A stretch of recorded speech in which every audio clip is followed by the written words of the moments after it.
Today's segment of Sound Balming is brought to you by Jimmy and Mary's Authentic Body Care. I cannot express to you how much we love their products. Although we use them all year, as the weather gets colder, we need these products even more. The dreaded drop in temperature, the dryness, the itchiness, and the unnecessary flakiness is inevitable. Shea butter from Jimmy and Mary's Authentic Body Care is the only thing that works for my skin and hair needs. Not only do these products cure my dry skin, the whipped butter goes on smoothly and doesn't leave that uncomfortably thick, sticky residue. Bonus? It smells absolutely amazing. There are so many different scents to choose from too. Not only do they carry skincare products, there are products for authentic living, face, shower, hair and beard, spritzers and perfumes, and bath products. Let me tell you, we cannot even keep the stuff in the studio. The entire production team as well as all our children use Jimmy and Mary's product. Jimmy and Mary's take pride in creating quality, handcrafted products from simple ingredients for the entire family. Their products are made for all skin types and are 100% handmade, 100% vegan,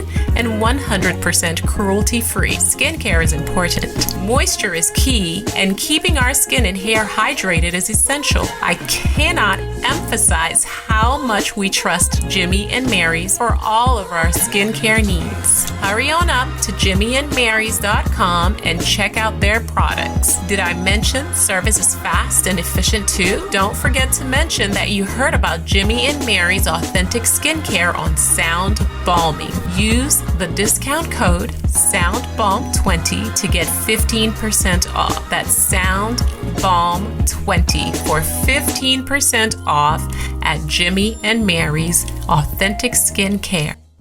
Hey everybody, welcome to Sound Bombing.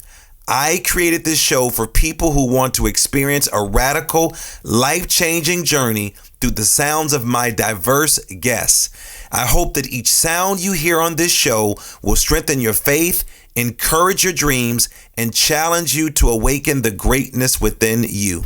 Drop the bombs. Drop the bomb. We're gonna drop the bomb. Drop the bomb. We're gonna drop the bomb. Drop the bomb. We come to drop the bomb. Drop the bomb. This is a journey into sound. A journey which along the way will bring to you new color, new dimension, new values, and a new experience.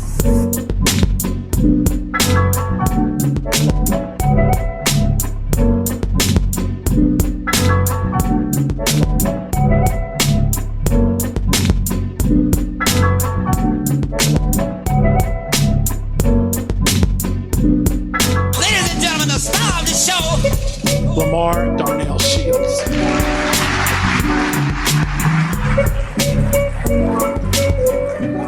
Good morning, good afternoon, good evening, whatever the time of the day it is. I'm so excited you decided to hang out with me today. Welcome to my show. I'm your host, Dr. Lamar Darnell Shields, the creator of Sound Bombing.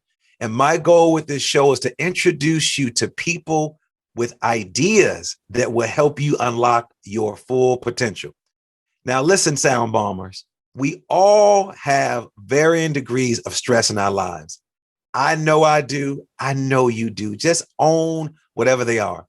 An approaching deadline at work, a fender bender, a pending personal project, or an unexpected plumbing issue. Then throw in a few unanticipated stressful events like the death of a loved one, long-term health issues, or the loss of your job. The demands of everyday life can quickly escalate. You can lose sight of your own needs. Sometimes life spirals out of control. You struggle to keep up. You have to look past the calamity of events to find your true north. The events are a distraction. When you are distracted by life events, you let go of yourself to meet the needs of others. You work late for your boss, or you work late because you are the boss. You help someone build a business, you support others' dreams, you volunteer, and you give of yourself. All the while, you let go of your own dreams or leave them in a box in the garage. You lift others up while letting yourself go. And the great Jack Kornfield said it this way. He says, when you get too caught up in the busyness of the world, we lose connection with one another and ourselves. Stop. There is a solution, and his name is Joshua Lee. He is a certified psychodramatist, a team coach, has an MSW, is the owner of the Game Plan for Better Living, a coaching and consulting practice he owns, working in the areas of team building, communication, and interpersonal conflict resolution using the systemic application of emotional intelligence skills and action-based methods. He is an innovator. One of his creations is an experiential coaching model called the Game Plan. And since the COVID-19 pandemic began, he has been working online with the model to coach men individually and in group format from all across the country weekly on this same platform. He is also a internationally recognized conference presenter. Currently, he trains community-based practitioners such as coaches, community empowerment, and racial social justice practitioners through a trauma-responsive lens by way of the therapeutic spiral model's international experiential trauma certification. Finally, be very, very clear. He is clear that he is walking not only in his gift, but his God-given purpose, which is helping humanity win. And just like DJ Khaled said, all I want to do is win, win, win, no matter what. And that's why I invited my man, Joshua Lee, into the bomb shelter. What's up, brother Joshua? Hey, man, everything is good. Truly blessed. Great to be here, man. Man, it is great. It is a great honor to hang out with you. Not only do we go way, way, way back, we were a part of a very strong African collective. We've been doing this work for a very long time. We've gone through our rites of passage ceremony. We ain't got time to get into that. Y'all got to Google what that actually means, because this ain't about that show. But we are unapologetically African. Be very clear. We love all people, but we are unapologetically African and spiritually minded men of color. But what people don't know about this brother is that Joshua is a man with his hands. Now, I ain't talking about putting his hands around your neck and choking the hell out of you. Now, if you've seen Joshua's size, he will do that. But Joshua, I've watched Joshua take a piece of wood and some carving knives and some all these other tools and take something from what's in his mind and his spirit and transform that. So not only am I seeing him doing that in the physical world, we know what's happening in the spiritual world, because now he's taking that same craft that he has with his hands to then now work with men and women all over the globe. And when I found out that he has taken his game plan, which he shared with me a long time ago, and you never know where people are going to go. They plant those seeds, Joshua. You know, some people, they get discouraged because a lot of times, you know, the idea may be good, but the timing is not right. So I'm honored that you are here. I got so many questions. I know you, but I want to go a little deeper. I want people to know you. And I want to share the story, your stories with them. Let our listeners know how you're doing. First of all, I always like to do a mental check-in, and then let our listeners know where you're calling in from. Wow. Okay. Thank you. Oh, man, such a pleasure to be here. Doing great. Just had buried my mother-in-law a couple of weeks ago. Sorry to hear that. And family's doing great. We're doing well, and moving on. And first of all, I feel like I need to have some headsets on to be an official bomber. Is that? No, man, you are official. You got the fly vest on, got the fly little glasses on. Okay, where we at? And I'm hailing from the great city of Baltimore in Maryland. Well, man, I am honored to hang out with you. I tell people, Joshua, I got some dope people in my, I'm about to go old school in my Rolodex. I know some of my people out there don't know what the hell a Rolodex is. I don't even think I ever own one, but it just sounds cool, right? I got some amazing people in my Rolodex, and I don't really have to search online to find people to come on my show. By the grace of God, I don't really have to go too far. I could just go through my phone. I can go through emails, and thank goodness for social media. That's how I found out what you were doing. Because I knew it was a little quiet. I'm like, something is going on. I'm not haven't seen this, brother. I sent you a couple of messages. You like, listen, you done sent me too many messages. we need to reconnect. And when you told me what you were doing, I said, stop right there. I don't want to hear any more. I want to bring you into the studio virtually and let my listeners know what you're doing. So let's start with this. What the heck is psychodrama for somebody that's out there? Like, is this dude psycho? Is he an actor? And then what is sociodrama? And then what compelled you to become a psychodramatist and a team coach? Wow. Okay. So first of all, man, you made reference to working with wood back in the day. And I established what I call the lab in the basement, where I was working on material objects to create something new, right, out of the raw material. And I have transformed that to working with people, right? Always had an interest in being and learning, being with people and learning their stories. Now, was that an easy transition going from something that's concrete, wood, and then going to individuals? It was easy because it's all about creation. It's all about taking the raw material, right, which is wood, and transforming it into something new and purposeful and, reconstituted, right? And so with human beings, with people, the raw material is the person standing in front of you, right? And we all have our foibles and our masks on, and psychodrama just allows me to help people tell their stories in action, right? If you break down the word psycho and drama, psycho comes from the Greek mythology, Psyche, who was the goddess of the soul, right? And drama is, of course, playing out enactments and so forth. So it's essentially the soul in action, right? And we as human beings, that's who we are. We are our soul, right? And we tell stories in action. Right now, I'm using my hand more than I usually do, but that's helping me to tell the story in this medium, this virtual medium right now, right? Because I'm not with you in the same space and really getting the energy from you. But let me tell you, man, I pivoted online just like many other practitioners around the globe. And this medium, Zoom medium that we're in right now is still a powerful space to be in. And then let's say the hand is the story, right? And we have psychodrama on one side and sociodrama on the other side, which is helping people to tell the collective story of a group, of a community, of a people, right? So, you are a podcaster, right? And that you can speak from collectively. there are a million podcasters globally, right? That's the sociodramatic story that you can tell collectively as a podcaster, right? But then if we flip the hand, this is Darnell as the podcaster, right? Telling your individual story of sound bombing. What does that mean? How did it get originated? How do you bring those two words together to make a whole concept, right? And hence this podcast. So that's essentially, but it's still telling the story.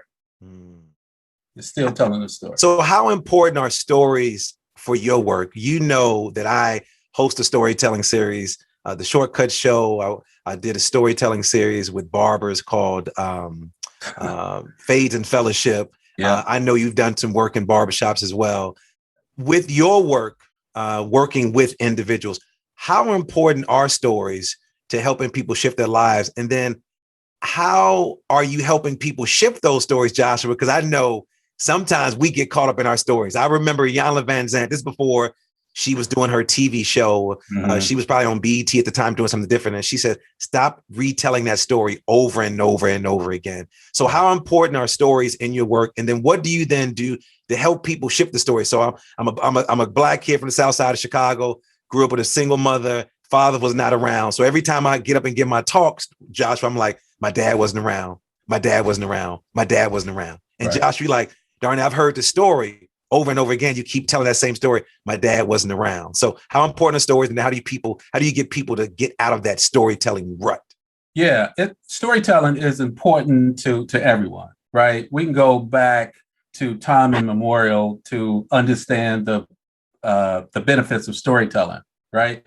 And in the Black community, like where I came from, and I'm sure you've heard this phrase before, boy, I can show you what. That's what I can tell you. Right? And that's a whole world within itself, right? So the example you just used, your father's not there, your father's not there. There is this internal loop that you get stuck in, right? That people get stuck in their stories, right? And then it gets fueled by, the beliefs we have, and then the actions we take to reinforce that, right? So in some ways you were getting a payoff by keeping that story in play, right? And so how I help people get out of those loops is to help them look at, one, first and foremost, you are the hero of your own story. I'm just a guide giving you the framework and a mirror to help you look at. I'm the common person in all these narratives and all these stories that I tell, right? I'm the constant thread that goes in and out of those stories. And it's like, well, if I'm the constant person, then I need to start looking here, right? Not in a punitive, put down kind of fashion, but really just shining the light on, I was here when this happened with this person and that person.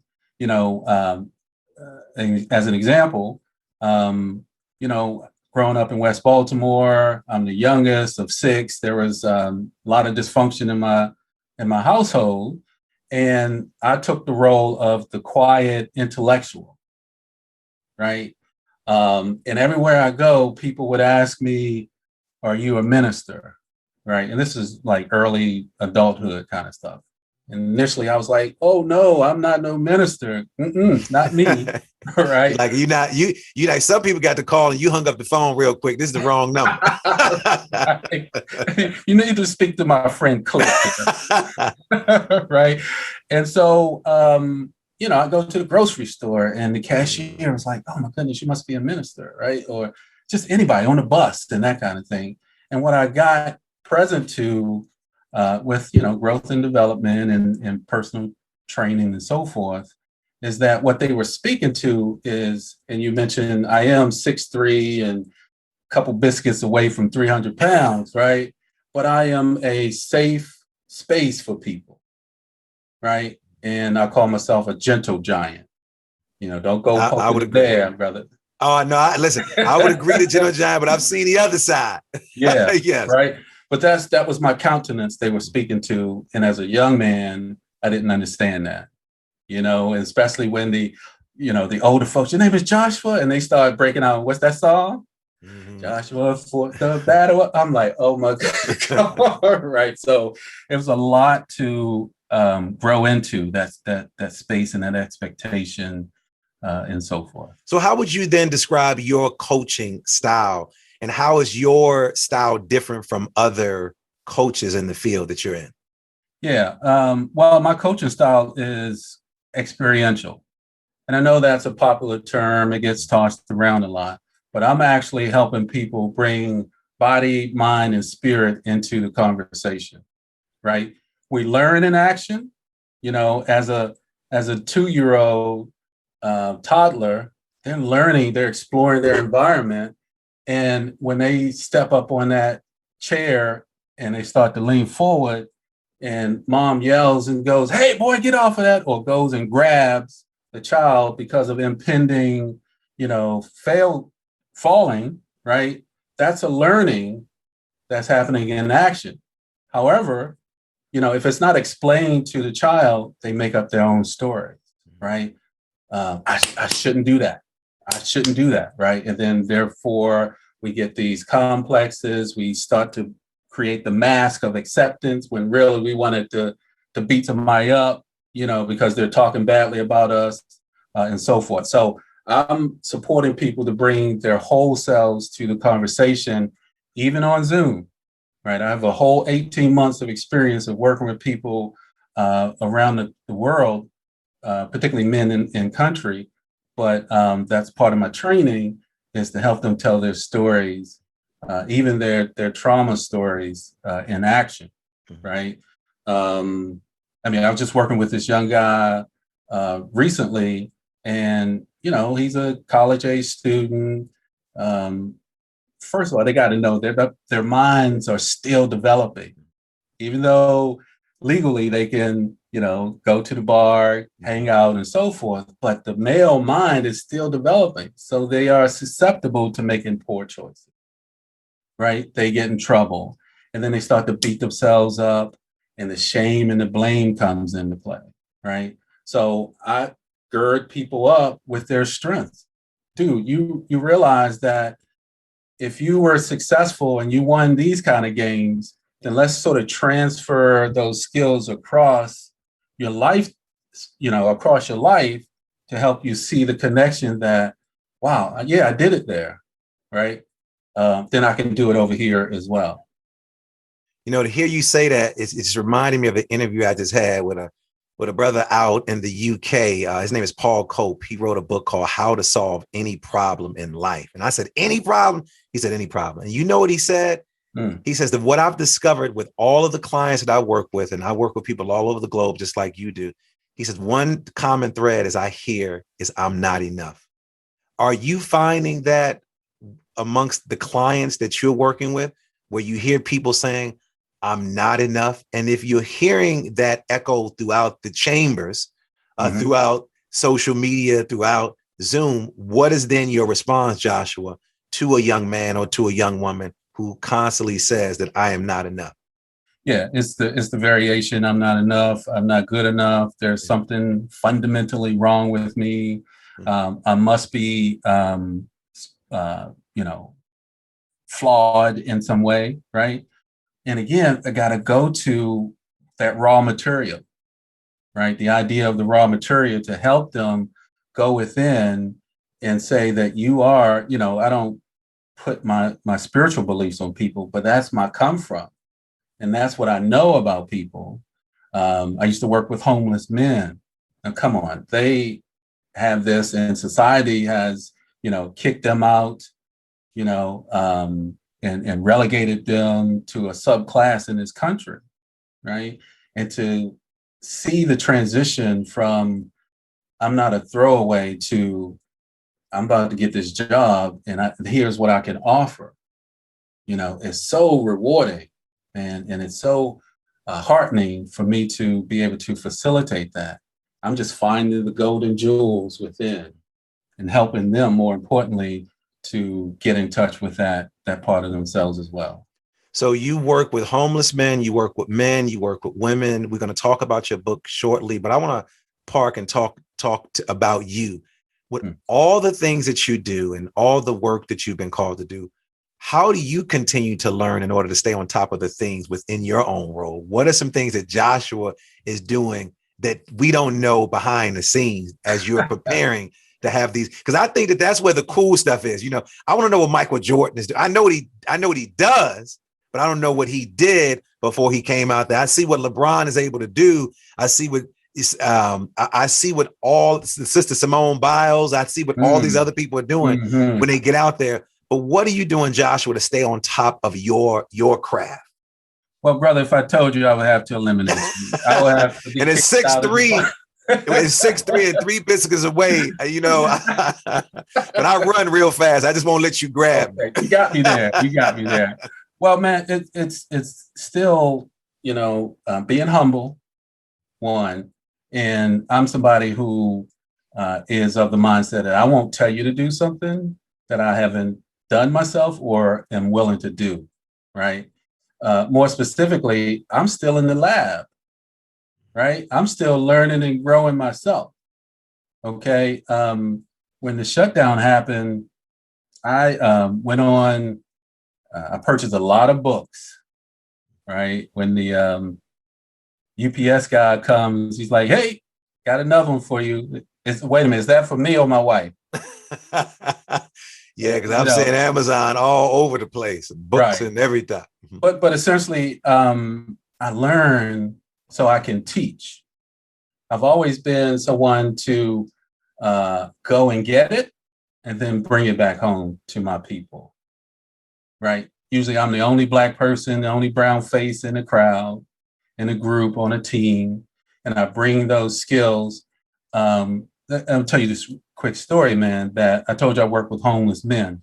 So we're in this employment academy, and and at the same time, I'm in Washington, D.C. in a global training, personal and professional training development program.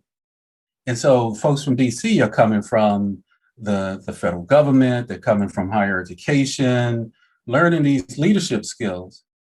I said, I'm going to transfer this to these men who have experienced homelessness, right? And see what comes out of it, right? So I'm bringing leadership skills to them. And, I got to one point and I said, you know what?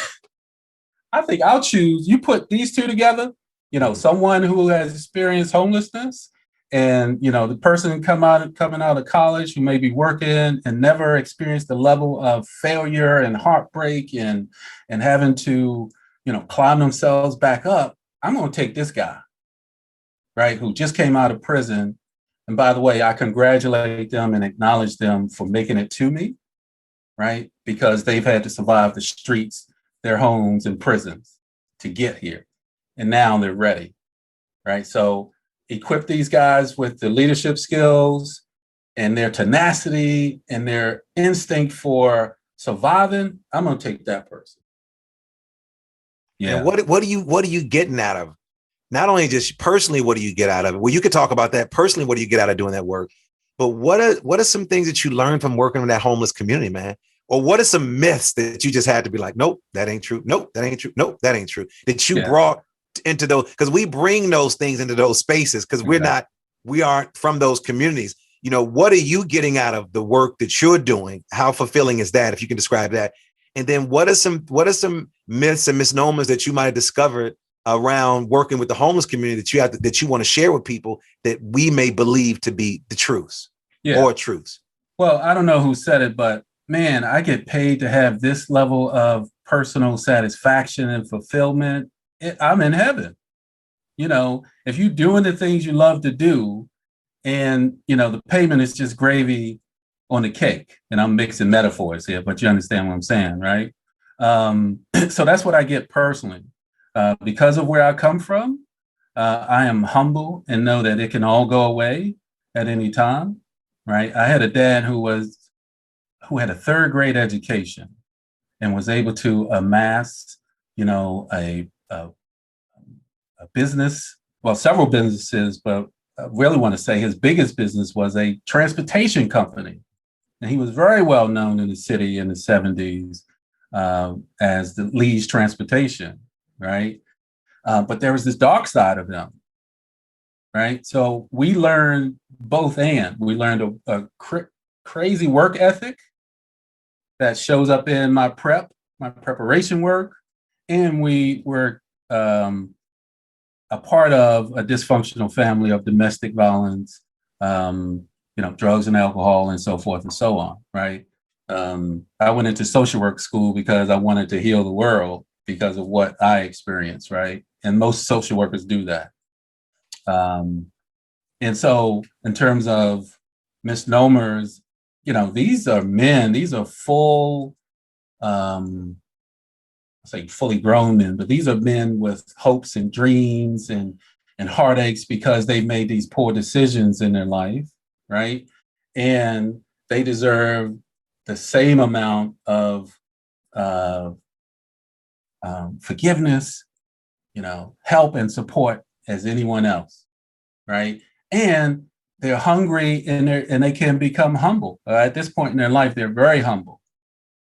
I know Daryl Green, that's my man, right? Who used to have this mantra, are you hungry and are you humble, right? Then that's a good place to start, right? And then all the other things is just learning, unlearning, and relearning, right? We learn in action, so therefore we have to learn in action. That's where I come in with my my training and my skill set with the game plan. We are learning in action. We are relearning. And with one of the homeless men, I'll never forget, he and this was downtown Baltimore, Hopkins Hospital became sort of a sponsor where they would accept some of the men. And man, this guy was so nervous. He came in just not trusting, not wanting to connect with people. And we did some exercises in the classroom, and from phase 1 to phase 2, where they become the leaders of their own pods, right? And start to be solutions in their lives, including the workspace that they were, the living space that they were in. They started coming up with creative ways to address some of the issues that even the staff couldn't resolve that involved them, right? And one of them was, well, the men are in recovery, and Hopkins folks one Christmas, they want to come and just sort of experience where our support goes to. But guess what was there that was so dangerous? It was alcohol for men in recovery. Yes, that don't mix. That level, that's issues around sobriety and trying to come out of that. Yeah. Right? Just smelling it, just taking, and they have to take out the trash, just smelling the residues of an empty bottle can cause them to relapse. Right. And now, Joshua, I didn't even realize that until, so I drink kombucha, and I wasn't drinking it for a while, but my partner, she, got me into kombucha. We're on the road together working. She's from Cali. I'm here, and we doing this work. And I didn't realize it was fermented, and her brother is a vegan like I am. And I was like, oh, so did your brother? She said, no, he can't drink it. He can't drink the kombucha because of the fermentation.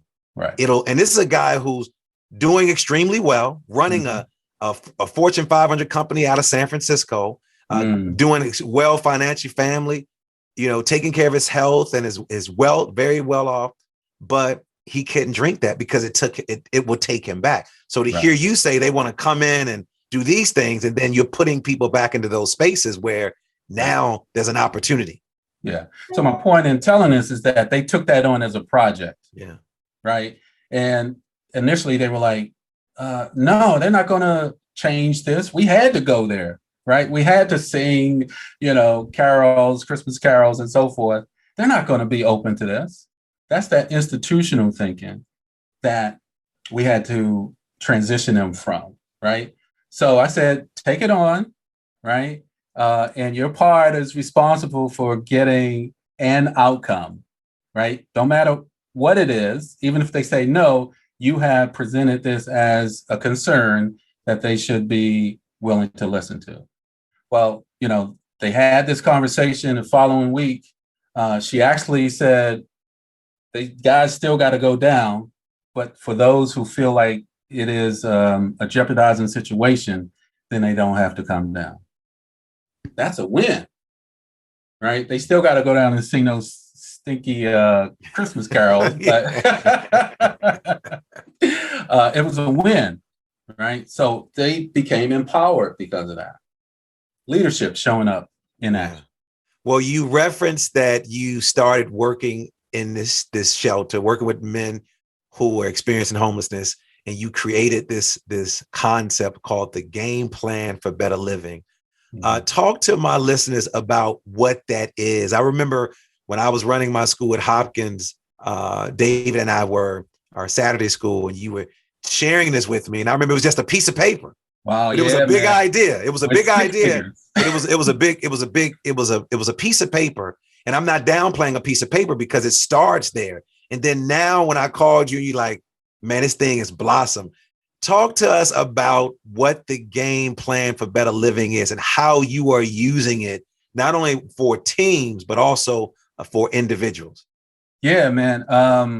So it actually got started in an alternative school within which I was a lead social worker, right? And these young people are so ingenious. They're crafty. They have to be street smart in order to survive and make adjustments just to make it to school, right? So they get put out of their regular schools.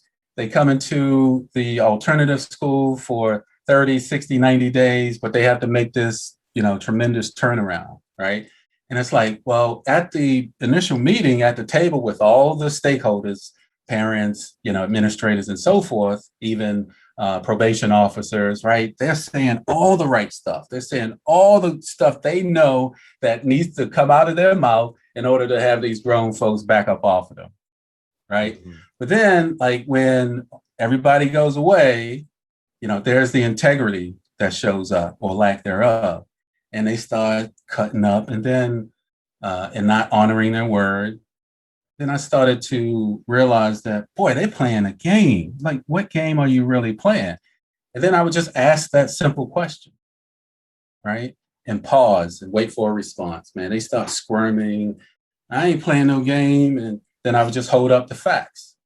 This is the black and white of it, in terms of school, coming to school, disciplinary reports, homework, grades, and so forth, right? So I got started working with middle and high school students, and it went from there. Then I started working with their parents, right? And then I started working with administrators and teachers from around the educational community, and then teams, right? So the game plan for better living is just that. It is a conceptual framework that helps people win the games that they are playing. They're already playing it, right? And when I say game, what's an immediate thought that comes to your mind? I'm thinking of game. I'm thinking of Monopoly. I'm thinking of Uno. I'm thinking rules. I'm thinking how I can get over on something. I'm thinking all of those things. There you go. and working with homeless men, men who experience homelessness. I remember this one guy like, no, Mr. Joshua, I'm not playing that game no more. That's why I'm here. And I would have to explain over and over again. This is what I'm saying. We all have core beliefs. We all have a predominant way of thinking that is correlated to our thoughts and feelings and actions that govern our behavior just as sure as we're playing a game of Monopoly, just as sure if we're playing basketball and football, because within this framework, we will do and we will not do based on that game. And so I say that if there's a performance gap, meaning the difference between how you would like things to optimally be working in your life and what's the current situation, there's that gap in performance that I say a question like, what game are you really playing needs to be asked, right? And so people have to ponder that. They have to grapple with that. And it's not outside of them, right? It's not, because of with the homeless guys, it was totally unacceptable to say, although there's some reality to dealing with your criminal record as it relates to getting gainful employment, right? And that could be worked on. So there's no excuses to you can't do this, right? And I'm going to give you the tools. In fact, you have the tools. We're just going to recontextualize them to play this new game, right? Because you still need agility. You still need hand-eye coordination. You still need to know no matter what game you're playing.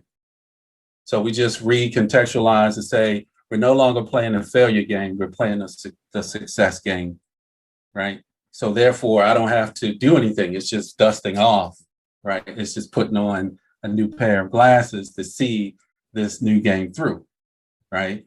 So based on that mental model, this is how we see the world. This is how we interact with the world, right? And when I start to have people connect the dots between this situation and that situation, again, they are the constant one, but more importantly, what were you thinking, feeling, and what actions that gave you the results that you have in life? Yeah, I remember when you introduced the concept to me, and I'm sure it's probably changed since then. I remember talking to some parents and thinking, you introduced this model, and I remember talking to some parents talking about the model, and you were talking about who's on your team.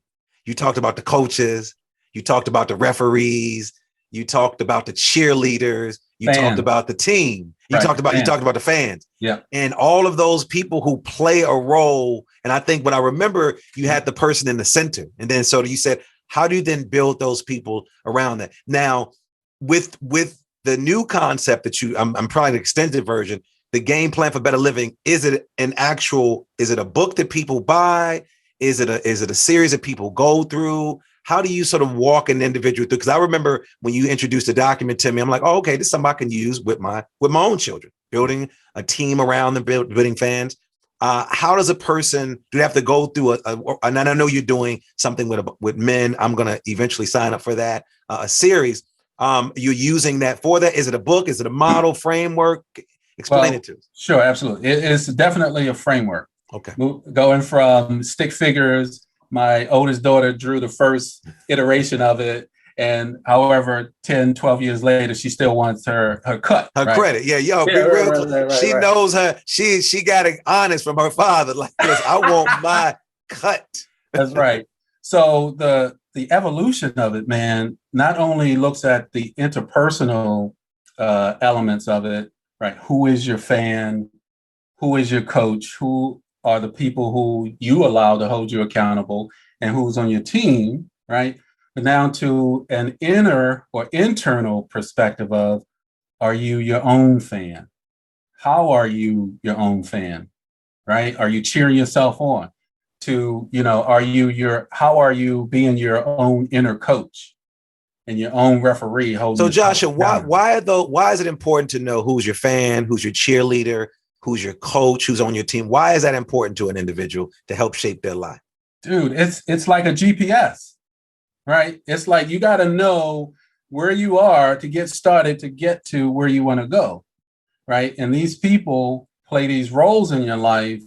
And one of the young guys recently who completed the group, 8-week group, he was like, man, I had this game coming in here to this process called Me Against the World game, right? Where I felt like I was here alone and I had to do this thing by myself.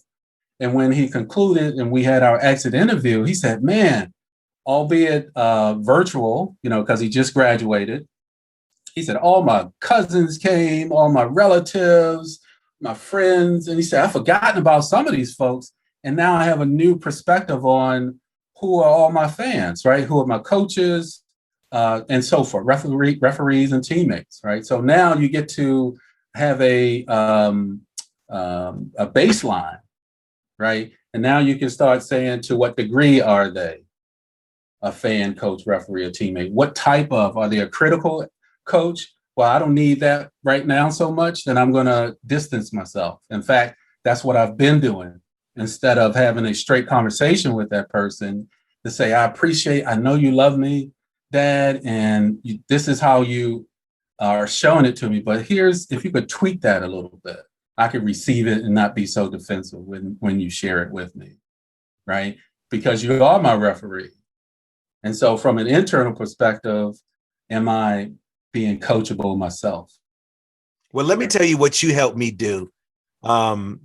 In between reconnecting and seeing you when we had that conversation, with what you did with that game plan, it had me sit down, and for my son, Mosiah Sekou, who's now, you haven't seen him, he's 14 years old.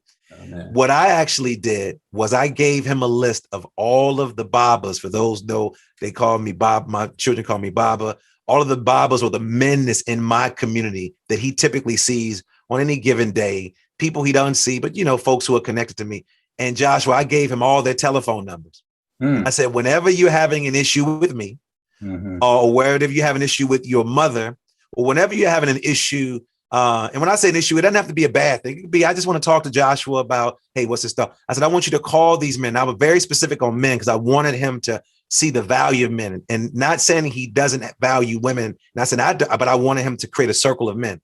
And I gave him those telephone numbers. I said, if there's a time where there's something going on between the two of us that you disagree with, you call Joshua, call Andre, call Baba Romel, or if you need some clarity on some things, you want to get a second or third opinion. And so that really came from you sharing that with me years ago, so he can have a network of individuals that he can call to say, hey, my dad is bugging, my Baba is tripping, he doesn't want me to do this, or let me ask your opinion. We were discussing this documentary or this film, or we were talking about dating, what was it like for you? And you played a major role in that when it comes Mm-hmm. to putting this team together around him. So when he went through his rite to passage ceremony that he did, last year, though many of those men sort of showed up in those spaces to say, we're going to support you throughout the process. And I think that what you are doing is very commendable. Now you are taking it to where you're doing an 8-week course?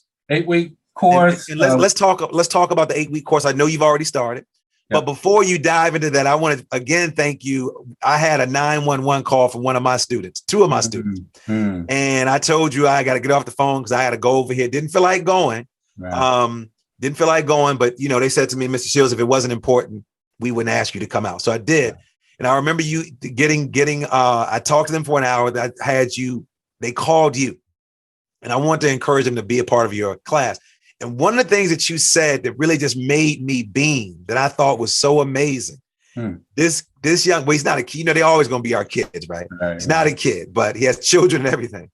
So one of the things that he was attempting to do was he had already committed to another group.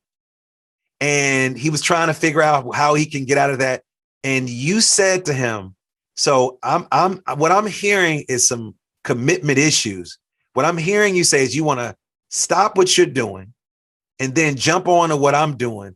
Do you think that that's fair to the like you didn't judge him. You just asked him what I took those deep questions. Yeah. And you said to him, do you think it's fair to the person that you're currently working? Like you didn't ask you profit off what you're doing. You could have easily be like, well, I could take this money and do, but you put it back in his court. And he said, yeah, you're right. Let me finish what I'm doing. That's right. And then let's do that. So can you talk about that course that you're doing and let our listeners know if they want to sign up for that course? And then also let our listeners know how they can get in contact with you if they want to work with you, if they want to hear more from you as well. Yeah, sure. And it was important that in my language, in my process, that he have a win, right? And not be incomplete with that experience over there. So that's where I was speaking from. I was beaming. When you said it, I was like, yes. I wouldn't have answered it that way. I wouldn't have asked, but I was like, yes, that's what we needed to hear. And I said, yeah, he when you got off the phone, I said, he got you, didn't he? He said, yeah, he did. He did really make me think of staying committed to what I started to do. Right. And so I'm trained to listen for not only for what people say, but what they don't say. He was running away from something over there. Right. So no, you got to stay, bro. You got to stay in it to win it. Right. And so, yeah, we just started 8-week process. I've had 5 8-week processes over the last 18 months, right? Online with men from across the country. We even had a Canadian, guy to join us at one point. And these are white men, these are black men, these are older men, these are younger men, college age. And I did have one 17-year-old, but he was a individual coaching client. So I know him, right? And so we would debrief afterwards. Okay. So, we have what I call life assignments, AKA, you would appreciate this, Darnell, homework. Right? We have homework. You mean I got homework too when I get off this 2-hour Zoom call? Between sessions to reinforce the learning, right? And so I do have a curriculum, I have a process, and there are people who've seen it and said, hey, I need to learn this, and I can train you in it as well. But these are experiential 2-hour workshops over 8 weeks. So about 16 hours, not including the life assignment work. And these guys get so connected, and we start with building up their strengths and resources, right? It's like the old, there is a particular format for storytelling, right? Some are more expansive than others, but basically there is the wounded hero who's lost and needs to meet up with a guide, someone to help them restore their self-confidence so they can overcome their opponents in life, right? And win the game, or at least not lose anymore, right? And so that's what we do. We start with building up strengths experientially. So it's not just a intellectual conversation. So, for example, if your go-to strength is peace, well, let's expand that, right? Let's experience it in our bodies. Energy follows action, right? And so we want the body to remember when we can't. We want the body to remember when we forget, right? J.L. Marino, who's the creator of the 100-year-old process called psychodrama, said the body remembers what the mind forgets, right? And Van der Kolk, who's a neuroscientist, says the body keeps the score, right? And that's both positive and negative. And so we want them to get in touch with these strengths and resources, right? And we are, making sounds but it's all in an attempt to get you grounded in what you come already in with, right? And then we start to get into the challenges of your life, and people tell their stories and have other guys in the space to play their roles. And I'll never forget the 17-year-old was chosen to play the role of wisdom. 17-year-old playing wisdom, right? But that's how he had been showing up in the space. They've never met each other personally, but online, he's a very wise young man. He might be 17. So play the role of wisdom in my story, right? And so he played that role just by how he was chosen to play that role, right? Afterwards, we debriefed and said, man, I got a chance to play an important role in this older gentleman's life. I never thought that could be, right? Because young people think that the older people got all the wisdom, they got all the knowledge, they telling them what to do, and so forth. And so he really got empowered because of that experience, and he showed up bigger thereafter, right? And then we conclude with transformational scenes, meaning let's project ahead, into the future. How are you now going to handle this situation in your life, right? And again, it's all experiential. They get to bring their mind, their body, their souls into the conversation. Wow. So if my listeners want to experience that, what could they do to get in contact with you? And if they want to find out more about the game plan for better living, what's the best way to reach out to you? Yeah, the best way to reach out is go to my website. It is www.thegameplancoaching.com. Thegameplancoaching.com. And you'll see all the things I'm up to. And I'm having a men's retreat, online men's retreat in August 20th, the evening of from 6 to 9, and then the following morning, 10 to 3, where we will, come together. It's a 1.5 day experiential event where people can come get connected where they've been disconnected. Not only from people from without, but also from within. Get connected to your resources, get connected to your strengths. And here's what I also, Brother Darnell, find a lot that's happening is that people take on the role of the person who shamed them. And now that person has gone on with their lives. And guess what happened? They have that internalized perpetrator voice as part of them. So they don't need anybody to put them down anymore. So we go to work at that level as well. We start with no shame, no blame, just observing how you observe, from an internal perspective with your senses, your impulses, the energy, and to go from, damn, I'm not sure how I got here. Now I'm in trouble with this person locked up, to now I can feel it. I can see the dark cloud coming. And now I'm at choice to make a different decision to get out of it. Or if I just want to, experience that, then I'm responsible for that. Well, you have a wealth of information to share with my listeners. This was just about 60 minutes of a powerful message with Brother Joshua Lee. I encourage you to visit all of his stuff. He is on every social platform. Check him out. I encourage you. I am going to commit myself to signing up for that retreat in August. So you gave me enough time in advance. Joshua, you can't leave. The second part of the show is called the Super Bomb Question, which is brought to us by Mountain Made. The different from the second part is that I'm going to ask you a series of questions, but you need to respond as quickly as possible. The very first thing that comes to your head, so you don't have time to think it through. You ready? Yep. All right, here we go. Joshua, what's your favorite word? Word. What's your favorite quote, Bible verse, or maybe a favorite lyric of a song that you like? We in it to win it. Tell me something that's true that almost nobody agrees with you on. Agrees with me on? Oh my goodness. Okay, so we're all spiritual beings, having this human experience. Okay. What's your superpower? Compassion and creativity. What moves you to tears of joy? Seeing someone else come alive.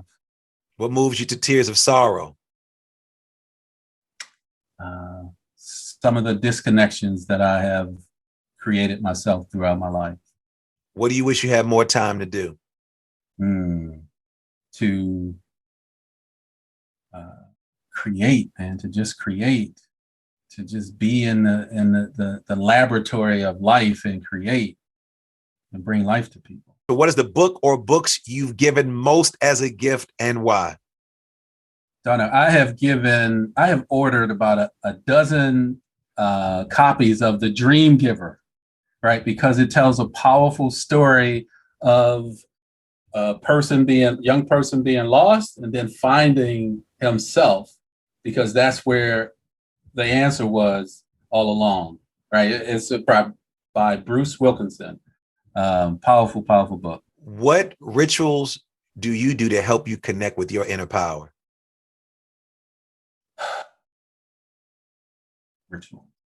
Ritual of, I would say, just being silent and with myself and just feel whatever is trying to emerge from within. Final question, Joshua Lee, if you were in the Mr. America talent competition, what would your talent be? Mr. America. I'd probably tell a dad joke. Well, we're not going to let you do that, even though it's almost Father's Day. Happy Father's Day to you. Yes, Joshua, man, thanks for hanging out with me today. It's been a pleasure. All right. Yeah, pleasure's all mine. I also want to thank my amazing engineer, Alexander Blanc, my super duper producer, Nicole Klimpaka, Supremacy for our theme music, and all of you for listening. Make sure you subscribe, leave a comment, stop being stingy, share me with all of your friends. We're on every social media platform. If you want to know more about me, go to drlds.com. Check out what I'm doing, but believe that something wonderful is about to happen because you are so amazing, because you've been listening to Sound Bombing. Peace. The Super Bomb questions are brought to you by Mountain Made CBD. Mountain Made is changing the CBD game by offering a line of high-dose CBD tablets at an affordable price. Their products are THC-free and third-party tested for accuracy, cleanliness, and potency. Their products, which ship nationwide, include Build for CBD saturation, Boost for precision titration, and Recover for rest and rehab. With 9 years experience in hemp and fitness, Mountain Made's founders are focused on creating a quality product to help those who live an activated lifestyle. Check out mountainmade.life. Again, that's mountainmade.life to find out more about how their products can help you crush life. Remember, their products ship nationwide. Go check out their website today and follow them on social media at Mountain Made. That's the @ MNTMADE. Our staff at Sound Bombing uses Build before a morning workout, which helps to push our bodies to a whole new level on a daily basis. Try Build, try Boost, try Recover. Our staff is using these products to enhance our active lifestyle naturally, and we are crushing life with Mountain Made CBD, and you can too. Start today by going to mountainmade.life and ordering Build, Boost, Recover, or the multitude of other products that they have which will enhance your lifestyle. I promise you, you won't regret it.